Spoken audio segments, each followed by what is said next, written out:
Welcome, fellow watch lovers. Today we're looking at the Pagani design PD-1645, which is a Rolex Datejust homage with a silver dial. So first let's talk about some of the specifications of the watch. We do have a sapphire crystal.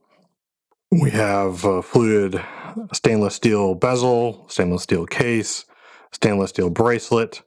We have a cyclops on the date window. We have loomed indices and hands.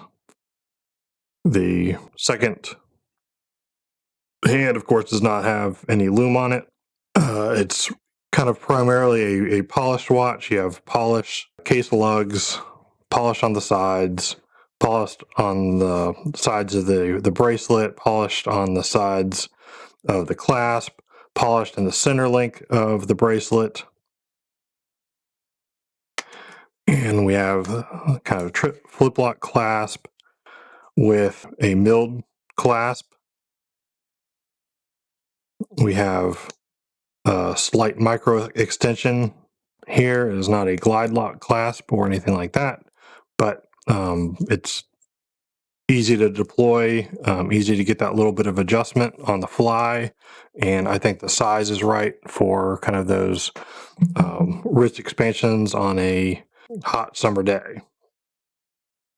On the bracelet, you have kind of the typical five link Jubilee style, brushed on the outside, polished on in the center. Is extremely comfortable.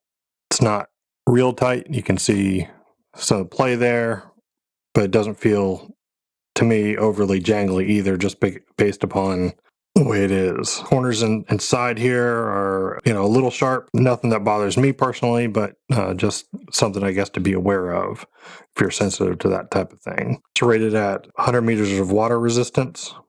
It has a screw-down crown. It has a display case back for the NH35 movement. The back is mineral crystal, so be aware of that. It is not sapphire crystal on the back. It's kind of to be expected at this price point. 100 meters of water resistance is certainly respectable on a watch of this type. The Seiko NH35 movement in it is considered to be a reliable workhorse movement. Exactly well decorated, but does have 24 jewels in it and has hacking and hand winding with the birotational rotor.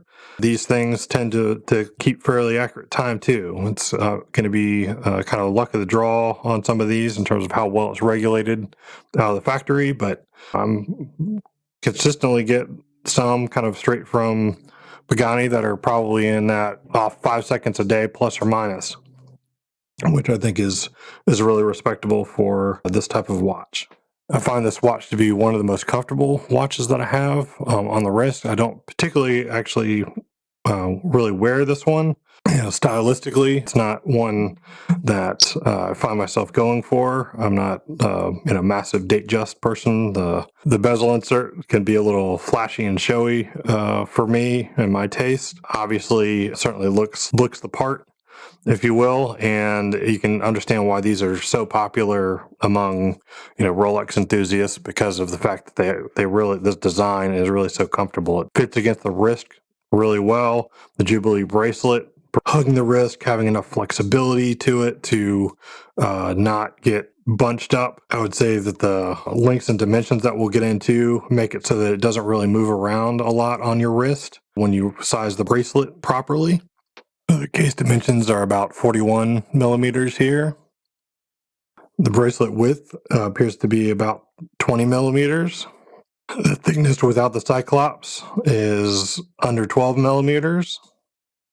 And if you add the cyclops in, it's under 13 millimeters. There's no AR coating on these, so be aware of that from a legibility standpoint. But you can see it has a nice sunburst finish both on the dial, as well as you get that play of light on the fluted bezel. So there's kind of a lot of interest and sparkling going on, as well as the polished case. If you're into that kind of thing, there's plenty to be had here. Some of the other colorways may have better contrast in terms of between the hands and the dial, since this is kind of all silver, but silver obviously provides a very nice colorway because it really goes with literally anything.